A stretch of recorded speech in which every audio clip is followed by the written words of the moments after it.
Olá pessoal do nosso Música para Paroxítona, nós estamos trazendo hoje aqui o disco de uma das maiores cantoras do Brasil, se não a maior, e uma das maiores cantoras do mundo, Elis Regina Carvalho Costa, lá que nasceu em Porto Alegre no dia 17 de março de 45, infelizmente nos deixou muitíssimo jovem, a 19 de janeiro de 82, aos 36 anos. E hoje estamos trazendo aqui um disco dela lá de 1966, ou seja, um disco lançado lá em setembro de 1966, completando, portanto, 60 anos do seu lançamento. Elis aqui não era tão famosa assim, estava começando ainda, trilhando lá seu caminho, seu curto caminho, mas premiadíssimo caminho da música brasileira. Então hoje vamos falar desse disco e um pouco da vida aí da Elis, das músicas e como que ela começou aí a escrever, apesar desse ser o seu sexto álbum. Ela começou lá em 61, ainda não trazendo sucessos e tal. A partir desse disco, Elis, de 66, que ela começou já a trazer alguns sucessos que acabaram marcando um pouco da carreira dela. Ela é comparada a cantoras como Ella Fitzgerald, Sarah Vaughan, Billie Holiday. Está entre as maiores cantoras do mundo. Aqui no Brasil é tida como a maior. Ela lançou 18 álbuns estúdio, 6 álbuns ao vivo e alguns discos, 6 discos póstumos, ou seja, lançados depois da morte dela em janeiro de 82. No ano antes do lançamento desse disco, de 66, ela brilhou lá no primeiro Festival de Música Brasileira com a música Arrastão, música lá do Edu Lobo, que pegou primeiro lugar. Foi um grande sucesso na época que lançou, aí colocou a Elis definitivamente aí na música brasileira, entre as maiores. Nesse álbum, Elis já começou aí a escolher grandes canções e já buscando alguns artistas, alguns compositores que ela julgava sendo bons para ela gravar, e depois estavam começando também, mas depois tornaram-se grandes gênios da nossa música, como é o caso, por exemplo, do Gilberto Gil. Na época, o Gilberto Gil ainda cantava lá nos festivais, lá Domingo no Parque, ainda era muito promissor a carreira dele, e aqui ela gravou a música Roda, uma música que o Gil fez com um dos primeiros parceiros dele, que foi o João Augusto. O João Augusto era um dramaturgo, era diretor de teatro lá em Salvador e tal, e fez essa música Roda, uma música bem legal, que foi composta por eles, pelo João Augusto e por ele, em 65, um ano antes. E aí em 67 eles gravaram, o Gil gravou, na verdade, no primeiro disco dele, o Louvação, o primeiro disco de estúdio do Gil. Outra música também que tem, que ele selecionou, foi Lunik 9. Essa música tem a ver um pouco aí, tem a ver um pouco não, tem a ver tudo com a questão espacial aí, só para contextualizar. Essa Lunik 9 aqui é da Luna 9, que é uma sonda espacial russa que foi enviada à Lua para tentar, na época havia aquela busca do espaço, do homem, aquela briga, entre aspas, entre Estados Unidos e a Rússia para ver quem ia fazer o homem chegar na Lua. Então, era muito em voga na época essa conquista.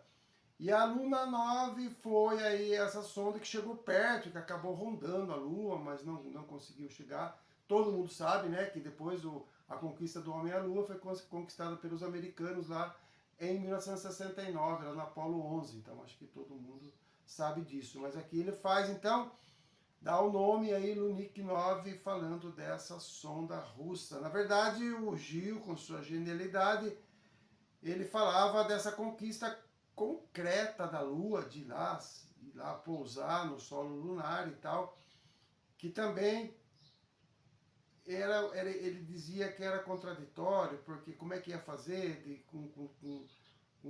como é que o homem ia ver essa questão da conquista tecnológica e ao mesmo tempo ele ia perder o encantamento da Lua, que os poetas sempre escreveram sobre a Lua, o romantismo, aquela coisa obscura, aquela coisa do desconhecido, Então o Gil falava que ia perder o encantamento da lua caso o homem chegasse à lua. Uma letra bem legal, Lunique 9. Então aí tem Roda e Lunique 9 do Gil.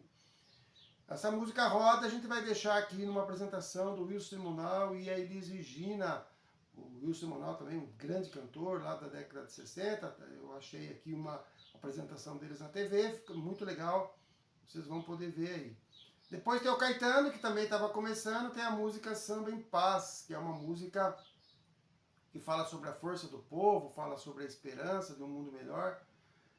E é dentro do samba. E também tem a música Boa Palavra. Boa Palavra era um dos primeiros sucessos lá do Caetano. Essa música foi defendida pela cantora Maria Odete, uma cantora dos anos 60, que aí ela defendeu no segundo festival de música lá da TV Excelsior. Na época ela tinha muitos festivais e essa música Boa Palavra foi defendida pela Maria Odete. E aí era uma música legal, a Elis gravou.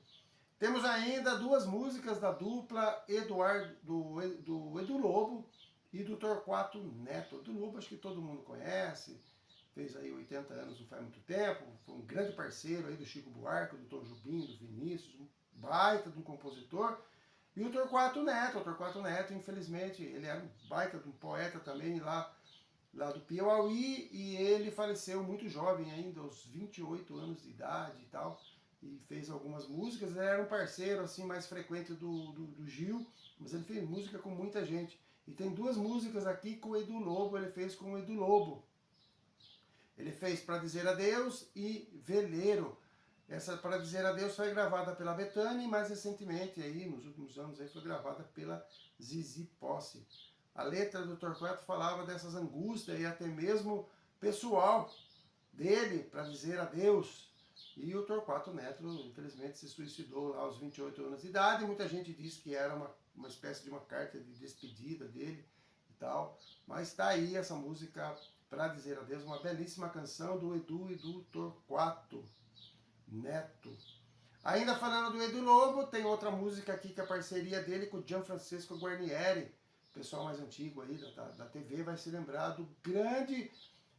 ele era ator, um baita de um ator, né, dramaturgo, escreveu peças de teatro, atuou muito teatro, um cara que lutou contra a ditadura militar, um cara bastante engajado aí dentro das liberdades, né? E aí ele também escrevia, ele era um baita de um cara. Ele fez a música Estatuinha. Essa música fala da ancestralidade, do toque e do trabalho, da modelagem da argila, por isso que vem o nome da estátua, Estatuinha. E tudo transforma. Edu gravou essa música em 65 anos antes, Estatuinha, uma música bem diferente, bem legal, do Edu com Guarnieri.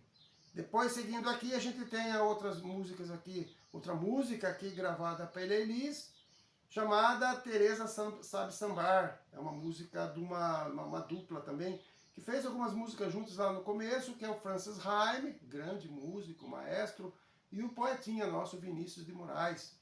Essa música fala da Tereza, que era uma mulher que chegava numa roda de samba cheia de entusiasmo, cheia de vontade, cheia de alegria, uma música bem legal, Tereza Sabe Sambar.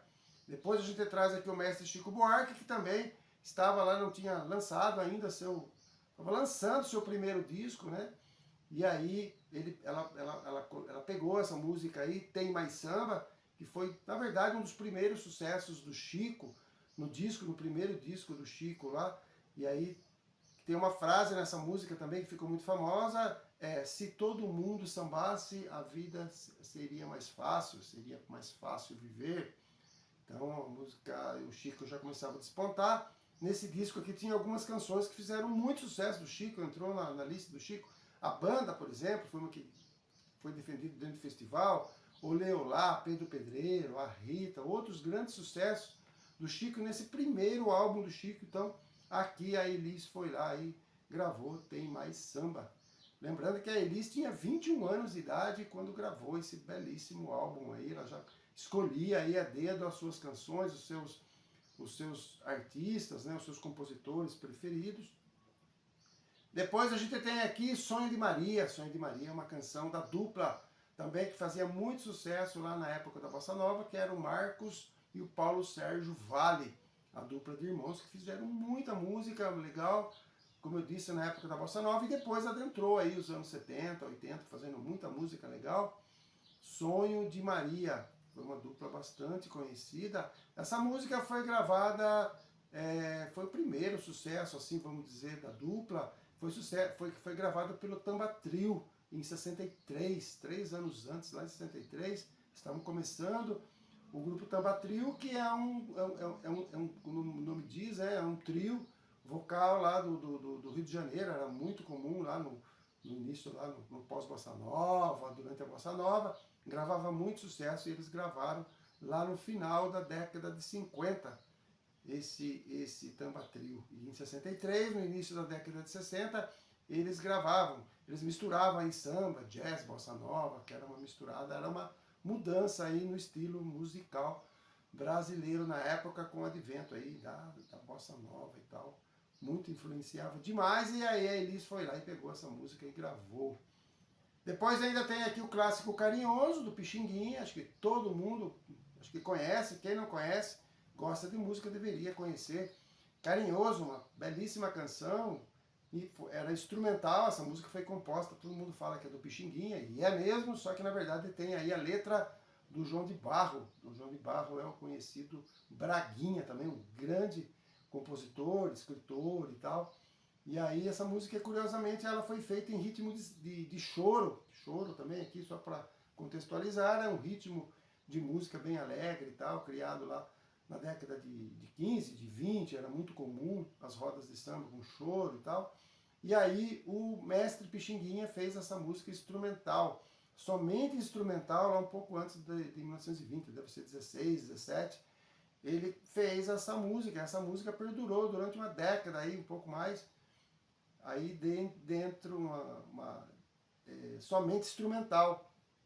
Em 1936, lá na frente, foi feito um pedido para uma cantora para que colocasse, a melodia era muito linda, daí colocasse uma letra. Aí o Braguinha fez essa letra, incorporou na música e virou aí um Carinhoso que todo mundo conhece. Em 37, no ano seguinte, a primeira gravação aí cantada e tal foi do Orlando Silva. Orlando Silva era conhecido como cantor das multidões, um baita de um cantor da época. E depois acho que todo mundo ouviu o Carinhoso na voz de muita gente, cantores, cantoras e todo, que regravaram dezenas e dezenas de vezes de um clássico da música brasileira, Carinhoso. A Elis não deixou por menos e gravou. E para encerrar, vamos deixar aqui um cara que era o grande mestre aí da Elis, acho que um era mestre do outro. A Elis gravou Milton Nascimento. O Milton passou algumas músicas para a Elis e a Elis não teve dúvida, já gravou Canção do Sal. Foi o primeiro sucesso, foi a apresentação do Milton Nascimento, foi antes até de Travessia, a música Canção do Sal, que fala sobre a luta do trabalhador brasileiro que vivia no salineiro, nas salinas lá, um trabalho bastante duro, bastante árduo, bastante penoso, que era tirar o sal lá do mar, lá das salinas, para produzir o sal. Então uma música bem legal dessa luta, dessa labuta do trabalhador brasileiro nas salinas. Então, Canção do Sal é o grande primeiro sucesso do Milton na voz da Elis. Aí depois um dizia que um não conseguia viver sem o outro. Então era uma química muito legal, as músicas. Depois a Elis gravou dezenas de músicas do Milton, morreu ainda aí adorando o Milton idolatra ela até hoje, então não tem como falar do Milton sem a Elis e sem falar da Elis sem o Milton, aí os dois. Na contracapa desse disco, vou mostrar aqui para vocês, tem um escrito aqui, um manuscrito, escrito até pela própria Elis de punho dela. Ela escreve um texto bem grande aqui sobre o momento que ela estava passando, pelo disco, né, que ela estava lançando, era o 6º álbum, mas podemos dizer que esse álbum aqui foi o da virada, assim, que ela começou a trazer esses grandes compositores aqui. A gente já falou das músicas, então ela faz um apanhado aqui, fazer um resumo mais ou menos do que ela diz aqui no disco, para não ficar muito longo. Na verdade, a Elis fala da sua preocupação E o medo que ela sentia na época de se tornar uma cantora somente de televisão. Tinha muitos programas lá do Bossa Nova e tal, ela fazia apresentação.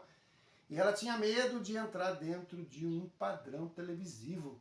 Lembrando que em 1966 a televisão ainda não era um meio de comunicação assim acessível a todos os brasileiros, ainda era um pouco elitizado, mas já prometia fazer, já vinha já prometendo, né, fazer aí uma revolução dentro da cultura, do entretenimento, da música. E Elis percebeu isso e ficou com medo de entrar nessa vibe, vamos dizer assim, né, nessa coisa da televisão e se tornar uma cantora somente aí de um programa de 40, 50 minutos, uma hora. E é isso que ela diz aqui no texto, na contracapa do disco. Ela diz que queria sempre expor a sua emoção, a sua sinceridade, de ser ambiciosa dentro da música e não atender somente às exigências que não fosse a sua verdade sobre a música, que ela não queria ser uma cantora de padrão televisivo, como depois muitas cantoras, cantores, artistas se sujeitaram.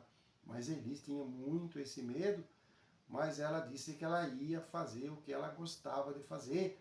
E aí no final agora desse texto que ela escreveu na contracapa do disco, ela agradece aos músicos, aos produtores que fizeram o disco para ela, que acreditaram nessa questão, né, nesse objetivo que ela tinha dentro da música, de ser uma cantora livre, liberta. E aí ela agradece aos músicos e a todo o pessoal que ajudou a produzir esse álbum incrível aqui de 66. Então, fica aqui esse álbum Elis. Depois vieram, óbvio, lá na década de 70, ela brilhou aí com discos, com canções incríveis. Trouxe, além desses cantores, desses compositores que a gente citou aqui, trouxe outros aí. O pessoal já estava bem amadurecido, né? Tom Jobim, o próprio Chico, o Gil. Depois ela descobriu alguns cantores assim que a gente idolatra até hoje, né? Tipo Belchior, Gonzaguinha, João Bosco, Ivan Lins. Aí dá pra gente ficar horas aqui falando dessa carreira, infelizmente muito curta, mas sim, muito frutífera, e ela conseguiu se impor aqui como grande cantora. Aqui um pouco do lamento dela, né? Ela era conhecida como Pimentinha, ela tinha um gênio muito forte, mas ela sabia muito do que ela queria, então a gente não podia deixar aqui de registrar aqui esses 60 anos, exatos 60 anos, do texto que ela escreveu aqui na contracapa e desse disco aqui, Elis, que eu guardo com muito carinho aqui, que eu ganhei de uma amiga, e um disco muito legal, um clássico assim.